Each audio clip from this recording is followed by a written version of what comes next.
Hello everyone, this is R.S. Miller at the EndTimeNews.org, and today is May 7th, 2014. This is a special report. Russian nuclear bombers circle Guam and fly up to the California coast. It's being reported by multiple sources that a Russian strategic nuclear bomber has circumnavigated the island of Guam in the Pacific, where the U.S. maintains a significant military presence. The Russian bomber was intercepted by a U.S. F-15 fighter jet over the island and presumably escorted out of the region.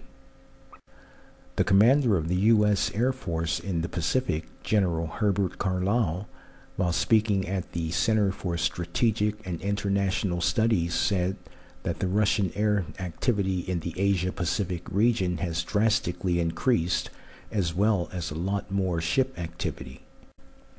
The general believes that a lot of the increased Russian activity in the Pacific is a direct result of the situation in Ukraine and Crimea. The general also stated that the increased activity included flights up to the California coast, some of which was for the purpose of gathering intelligence. He said, "They've come with their long-range aviation up to the coast of California. They've circumnavigated Guam to demonstrate their capability to do it and to gather intel."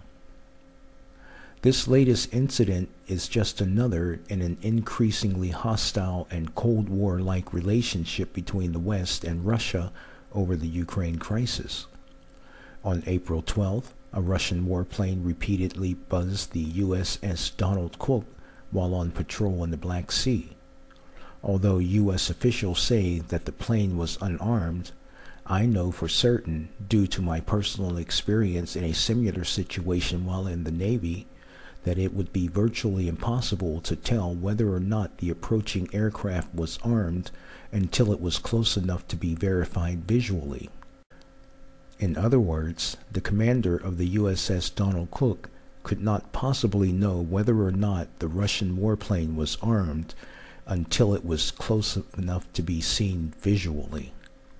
Pentagon officials are calling yesterday's repeated close-range passes by a Russian attack plane near a U.S. Navy ship in the Black Sea provocative and inconsistent with international agreements. Officials say USS Donald Cook was patrolling in international waters when an unarmed Russian aircraft made a dozen low-level passes to the sides, front, and rear of the ship. Pentagon spokesman Colonel Steve Warren said the Donald Cook tried to contact the Russian plane but got no response. The fighter flew from near sea level to a couple thousand feet high. A second Russian aircraft was also present but didn't take part in the action. Colonel Warren said the incident lasted about 90 minutes and the U.S. ship was never in any danger. USS Donald Cook arrived in the Black Sea April 10th and is now making a port call in Romania. Meanwhile, as the battle for Slaviansk continues, we are rapidly approaching a point of criticality, one which could be a precursor for an all-out Russian invasion of eastern and southern Ukraine, and a subsequent war between Russia and the West. Russia has already warned that if the Ukrainian military operation continues its efforts to retake cities in eastern Ukraine, there would be catastrophic consequences. On Friday, Russia called an emergency meeting of the UN Security Council over the ongoing crisis in Ukraine. The Ukrainian government had announced its military operations to retake the city of Slaviansk earlier on Friday, and the United Nations diplomats convened shortly after reports of the fire which killed more than 40 people in Odessa. On a side note, there was an unconfirmed report that the attackers who set fire to the building in Odessa used some type of chemical weapon during the assault. But again, that report has not been confirmed. UN Security Council members accused Russia of equipping and funding the pro-Russian forces that have seized government buildings in multiple eastern cities. Russian Ambassador Vitaly Churkin warned Ukraine not to commit a fatal error and to stop the offensive, which he described as criminal misadventures. Since the launch of the Ukraine military offensive, it's being reported that many pro-Russian rebels have been killed, injured, and arrested in Slavyansk, according to a statement by Ukraine President Oleksandr Turchinov.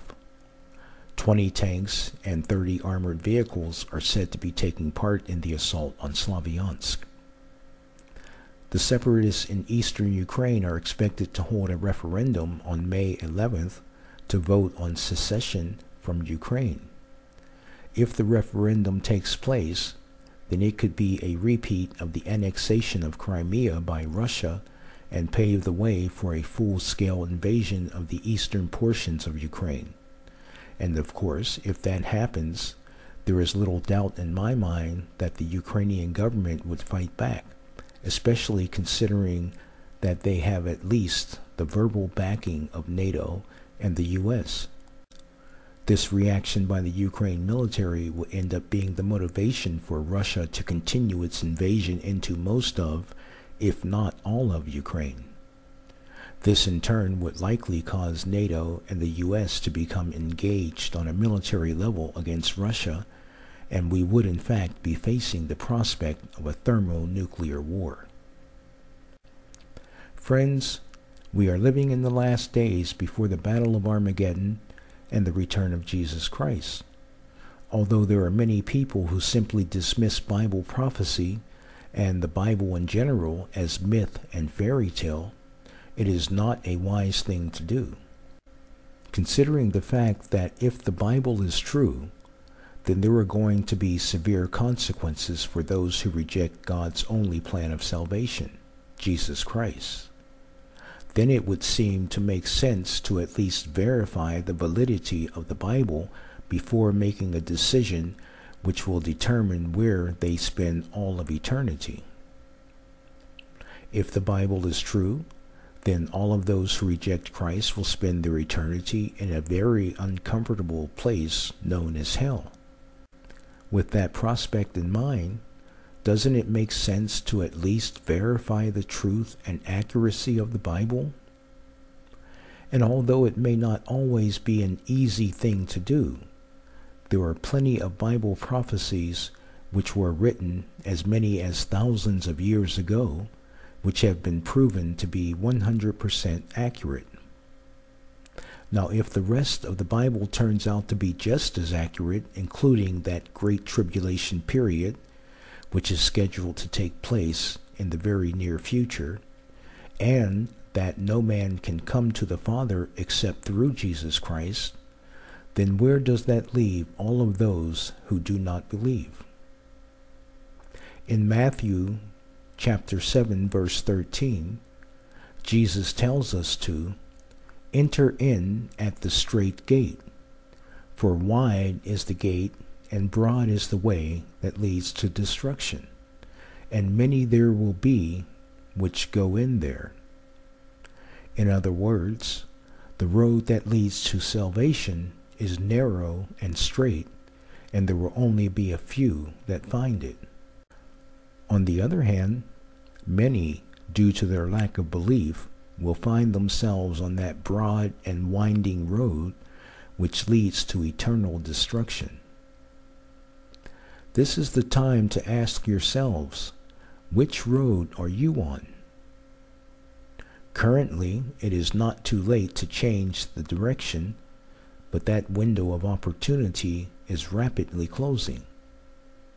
If you follow the link in the box below and pray the prayer of salvation with a sincere heart, you will be saved.